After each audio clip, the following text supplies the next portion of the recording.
ఈ వీడియోలో వేరేగా అని చెప్పడానికి హిందీలో ఏం చెప్పాలి అండ్ ఈ వర్డ్ని ఉపయోగిస్తూ సెంటెన్సెస్ ఎలా ఫామ్ చేయొచ్చు అండ్ ఈ వర్డ్ని మరొక వర్డ్తో కలిపి ఎలా ఉపయోగించాలో ఈ వీడియో ద్వారా తెలుసుకుందాం.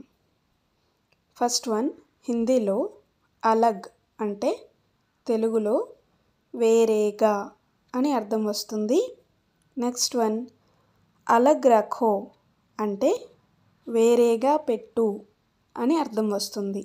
దీన్ని సెంటెన్సెస్లో ఎలా యూస్ చేయొచ్చు అంటే, ఫర్ ఎగ్జాంపుల్, కొబ్బరికాయ అరటిపళ్ళు వేరేగా పెట్టు అని చెప్పాల్సి వచ్చినప్పుడు హిందీలో నారియల్ ఆర్ కేలా అలగ్ రఖో అంటే కొబ్బరికాయ అరటిపళ్ళు వేరేగా పెట్టు అని అర్థం వస్తుంది.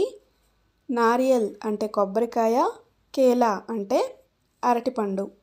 నెక్స్ట్ వన్, అలగ్ మత్ రఖో అంటే వేరేగా పెట్టొద్దు. అలగ్ అలగ్ అంటే వేరే వేరేగా.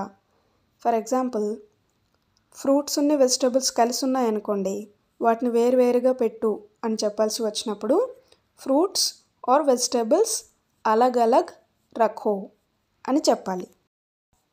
నెక్స్ట్ వన్, హిందీలో అలగ్ హో జావో అంటే తెలుగులో విడిపో లేక విడిగా ఉండు అని అర్థం వస్తుంది.